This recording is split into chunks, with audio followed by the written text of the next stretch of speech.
எல்லாருக்கும் வணக்கங்க. இன்றைக்கி அனிதா புஷ்பாவனம்குப்புசாமி யூடியூப் சேனலில் உங்களெல்லாம் சந்திக்கிறதுல ரொம்ப ரொம்ப மகிழ்ச்சிங்க. இன்றைக்கி நான் ஒரு டிஃபன் ஐட்டம் செய்து காமிக்க போகிறேன். ஏன்னா நிறைய பேர் கமெண்ட்ஸில் வந்துட்டு மெயின் ஃபுட்டெல்லாம் நாங்கள் செஞ்சிடறோம் மேடம், தாளிக்கிற சாதம் இல்லாட்டியாக தான் செஞ்சிடறோம், பட் வந்து டிஃபன் வெரைட்டி கொஞ்சம் குவிக்காக செய்கிறது செஞ்சு காமிங்க, சுவையாகவும் இருக்கணும் ஆரோக்கியமாகவும் இருக்கணும் அப்படின்னு கேட்டிருந்தீங்க. அதனால் இன்றைக்கி பார்த்திங்கன்னா உப்பு உருண்டை செஞ்சு காமிக்க போகிறேங்க. உப்பு உருண்டை வந்து காலையில் டிஃபன்லேயும் சாப்பிட்லாம், இல்லை குழந்தைங்க ஸ்கூலுக்கு போயிட்டு வந்த பின்னாடியும் சாப்பிட்லாம். டிஃபன் பாக்ஸ் வந்து லஞ்ச் பாக்ஸாகவும் எடுத்துகிட்டு போனார், ரொம்ப சுவையாக இருக்கும். முதல்ல அதற்கு தேவையான பொருட்கள் என்னென்னு பார்த்துடலாம். பச்சரிசி 1 கப், அதாவது 200 கிராம். துருவிய தேங்காய் 1/2 கப். கடலைப்பருப்பு 1 டேபிள் ஸ்பூன். உளுத்தம் பருப்பு 1 டேபிள் ஸ்பூன். காய்ந்த மிளகாய் 3. சீரகம் 1 டீஸ்பூன். கடுகு 3/4 டீஸ்பூன். கறிவேப்பிலை இலைகள் 8. உப்பு தேவையான அளவு. எண்ணெய் தேவையான அளவு. உப்பு உருண்டை செய்வதற்கு தேவையான பொருட்கள் எல்லாம் பார்த்துட்டோங்க. இது வந்து இப்போ எப்படி செய்யறதுன்னு பார்த்துடலாம். இப்போ பாருங்கள், நான் அடுப்பில் ஒரு அடுப்பு பற்ற வச்சுங்க, பேன் வச்சுருக்கேன். இன்னொரு அடுப்பில் பார்த்தீங்கன்னா உங்களுக்கு இட்லி பானையில் தண்ணி ஊற்றி, இந்த இட்லியெல்லாம் வேக வைப்போம் இல்லையா, அந்தளவுக்கு தண்ணி ஊற்றி இப்போ வச்சுருக்கேங்க. அது பாட்டுக்கு சூடாகட்டும். இப்போது இந்த உப்பு உருண்டை செய்கிறதுக்கு பார்த்தீங்கன்னா நான் பச்சரிசி எடுத்தேங்க, 200 கிராம் எடுத்திருக்கேன், அதாவது 1 கப் வருங்க. இப்போ கப்பு உங்களுக்கு எல்லாத்துக்கும் மெஷர்மெண்ட் ரொம்ப குழம்புறீங்க. இந்த கப்பில் 1 கப்புன்னு வைங்களேன். அப்போ நான் இதே கப்பில் தான் பார்த்தீங்கன்னா 1/2 கப் எடுப்பேன். அடுத்தது இந்த தேங்காய் பார்த்தீங்கன்னா அதே கப் தான், அது அரை கப் எடுத்திருக்கேன். அப்போ உங்களுக்கு கப் மெஷர்மெண்ட் ஒரே மாதிரி வச்சுக்கோங்க.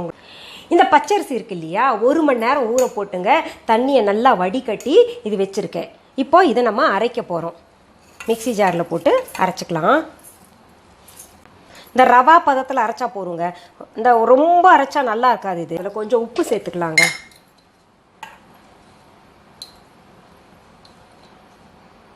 உப்பு பிறகு கூட நம்ம பார்த்து சேர்த்துக்கலாம். போதுமான அளவு தண்ணி ஊற்றிக்கலாம்.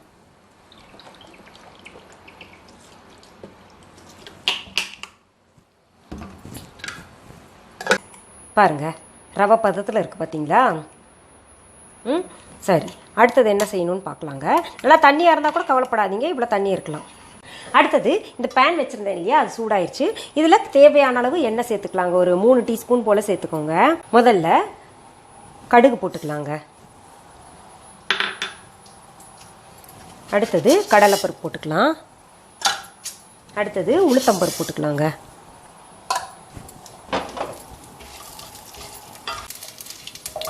அடுத்தது சீரகம் போட்டுக்கலாங்க. ஓரளவு செவந்துருச்சு பார்த்தீங்களா. சீரகம் போட்டு சிகப்பு மிளகா போட்டுக்கலாம். அடுத்தது கறிவேப்பிலை இலைகள் போட்டுக்கலாங்க.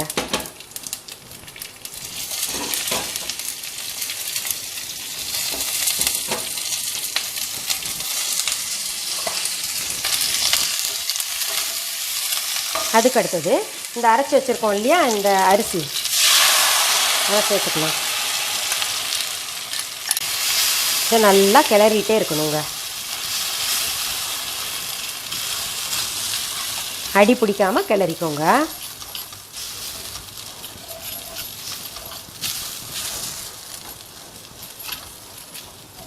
ஒரு மாதிரி பாதி வெந்த மாதிரி வரும், அது வரைக்கும் நீங்கள் கிளறிட்டே இருங்க. நல்லா சிம்மில் வச்சு கிளறணும். இதுக்கு நடுவில் நீங்கள் உப்பு பார்த்துக்கணுங்க. பாருங்கள், இப்போ சுருட்டிட்டு வருது இல்லை, ரொம்பவும் வேக விட வேண்டாம். நம்ம இந்த மாதிரி சுருட்டிட்டு வரும்போது போதும், நம்ம எடுத்துடலாம் அடுப்பில் இருந்து. எடுத்து இப்போ என்ன பண்ணணும்னா தேங்காய் பூ சேர்த்துக்கணும்.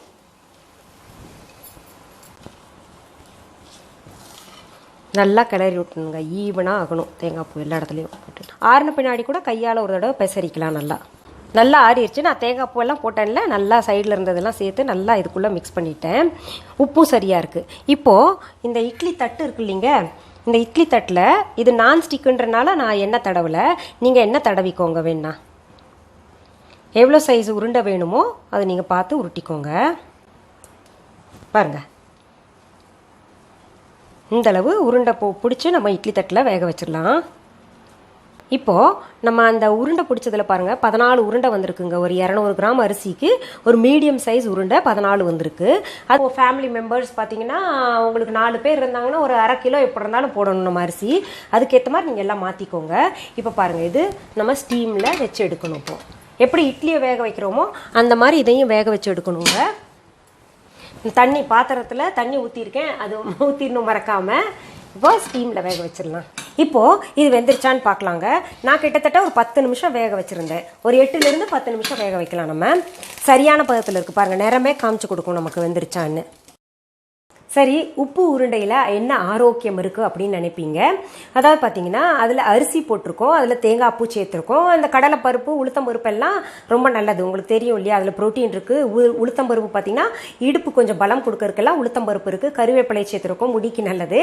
அரிசி என்ன ஆரோக்கியம், அரிசி தான் நாங்கள் குறைச்சிக்கிட்டு வர்றோமே அப்படின்னு நினைப்பீங்க. அது தவறுங்க. எல்லாருமே பார்த்தீங்கன்னா பெரிய தப்பு செய்கிறாங்க. அரிசி சேர்க்கக்கூடாதுன்னு சொல்லிட்டு ஒரு வேளையாவது கட்டாயம் அரிசி சோறு சாப்பிடணும்.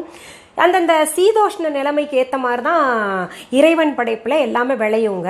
அதனால் நம்ம அரிசி சோறு கட்டாயம் ஒரு வேளை சாப்பிடணும். அது சக்கரை வியாதி இருக்கிறவங்களும் சாப்பிடணும். அதுதான் உண்மை, ஃபேக்ட் அது. அதை பற்றி நான் இன்னொரு எபிசோடில் விரிவாக சொல்கிறேன். சரி, இப்போ இது ஆறிடுச்சு. நம்ம இது மாற்றிக்கலாங்க. ட்ரான்ஸ்ஃபர் பண்ணிவிட்டு அடுத்தது என்ன, உங்களுக்கு நான் சாப்பிட்டு பார்த்துட்டு டேஸ்ட் நல்லா இருக்கான்னு சொல்ல போகிறேன். நான் இப்போது சாப்பிட்டு சுவையாக வந்திருக்கா, உப்பு சரியாக இருக்கா எல்லாம் பார்க்க போகிறேங்க. பாருங்கள், ஆஹா, உண்மையாலுமே நல்லா இருக்குங்க. எப்படி உள்ளேயும் நல்லா வெந்திருக்கு பார்த்தீங்களா. ரொம்ப நல்லா இருக்கு. சீரகம் வேற போட்டிருக்கோம்ல, சீரகம்லாம் ரொம்ப நல்லது, தொண்டைக்கு நல்லது, டோட்டலாக நம்ம உடம்புக்கே ரொம்ப நல்லதுங்க சீரகம். ரொம்ப சரியான பதத்தில் வந்திருக்கு. இது இப்படியே சாப்பிடணுமா அப்படின்னு கேட்டிங்கன்னா இது கூட ஏதாவது காரமாக நல்லா துவையல் வச்சுக்கோங்க.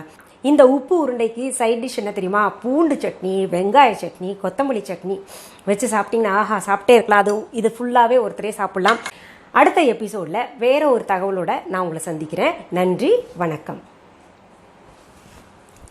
அன்பான வாடிக்கையாளர்களே, உங்கள் விஹா ஸ்டோரில் பூஜை பொருட்கள், சிலைகள், ராசிக்கற்கள், வாஸ்து பொருட்கள், விதைகள், பாரம்பரிய அரிசி வகைகள், சிறுதானியங்கள், ஆர்கானிக் பொருட்கள், மூலிகை எண்ணெய், மளிகை பொருட்கள், மரச்செக்கு எண்ணெய், மரப்பொருட்கள், வெள்ளி ஆபரணங்கள், கிஃப்ட் ஆர்டிகல்ஸ், காட்டன் மற்றும் பட்டு புடவைகள், காட்டன் சுடிதார்கள், பட்டு பாவாடை, குழந்தைகளுக்கான விளையாட்டு பொருட்கள், ஹை குவாலிட்டி இமிடேஷன் நகைகள், வீட்டு உபயோக பொருட்கள், ஜூட் பேக்ஸ், ஹேண்ட்மேட் சோப்ஸ், அழகு சாதன பொருட்கள், சிறுதானிய பிஸ்கெட்டுகள், ஹோம் அப்ளையன்சஸ், இன்னும் பற்பல பொருட்கள் விற்பனைக்குள்ளது. விஹா ப்ராடக்ட்களை நீங்கள் வாங்க விரும்பினால் அது எங்களுடைய viha.online வெப்சைட் மற்றும் சென்னை ராஜா அண்ணாமலைபுரத்தில் உள்ள எங்கள் விஹா ஸ்டோரில் மட்டுமே கிடைக்கும் என்பதை தெரிவித்துக் கொள்கிறோம். வேறு எந்த ஆன்லைன் வெப்சைட்களிலும் விஹா ப்ராடக்ட்கள் விற்பனைக்கு கிடையாது என்பதை நீங்கள் கவனத்தில் கொள்ள வேண்டும். எங்கள் விஹா ஸ்டோரின் விலாசத்தை கண்டறிய கூகுள் மேப்ஸில் விஹா ஸ்டோர் என்று டைப் செய்தால் வழியை கண்டறியலாம். www.viha.online வெப்சைட்டிலும் விஹா ஸ்டோரின் அட்ரஸ் உள்ளது.